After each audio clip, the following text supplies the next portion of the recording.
కష్టమే పెట్టుబడి. పెద్దగా పెట్టుబడి పెట్టనవసరం లేదు. ఇంట్లో ఉండి రూపాయి సంపాదించాలనుకునే ఆడవారికి ది బెస్ట్‌గా టైలరింగ్ అని నేను చెప్తాను. మరి టైలరింగ్‌కి పెట్టుబడి పెట్టవలసిన అవసరం వస్తే అది మిషన్ కొనడానికి. మరి కొత్తగా టైలరింగ్ నేర్చుకోవాలనుకున్న, మిషన్ కొనుక్కోవాలనుకునేవారు ఏ మిషన్ కొనుక్కోవాలి అని ఆలోచిస్తూ ఉంటారు. నా మిషన్ అయితే షీలా మిషను. ఇది 7,500 పడింది. కానీ ఇప్పుడు ట్రెండింగ్‌లో నడుస్తున్న జాక్ మిషనే బావుంటదని నేనైతే చెప్తాను. ఎందుకంటే నా ఫ్రెండ్ వాడుతుంది కాబట్టి నేను చూశాను. అస్సలు సౌండ్ అనేది చాలా తక్కువ.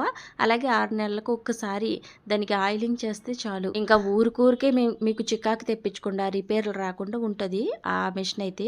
ఆ మిషనే కాదు, ఇప్పుడు ట్రెండింగ్‌లో న్యూగా అప్డేట్ వెర్షన్‌లో ఉన్న మిషన్లు తీసుకోవడం చాలా మంచిది. న్యూ మోడల్‌లో తీసుకోవడం వల్ల మంచి ఫ్యూచర్స్ అయితే ఉంటాయి. మనీ తక్కువగా ఉంటే నాలాంటి షీలా పెద్ద మిషన్ అయితే తీసుకోండి సరిపోద్ది. మనీ పెట్టగలము అంటే అప్డేట్ వెర్షన్ తీసుకోండి. మరి నేను కొనుక్కున్నప్పుడు నా దగ్గర మనీ తక్కువ ఉందని ఈ మిషన్ తీసుకున్నాను. ఆల్మోస్ట్ 8 ఇయర్స్ అవుతుందండి. వీడియో నచ్చితే తప్పకుండా ఒక లైక్ చేయండి ఫ్రెండ్స్.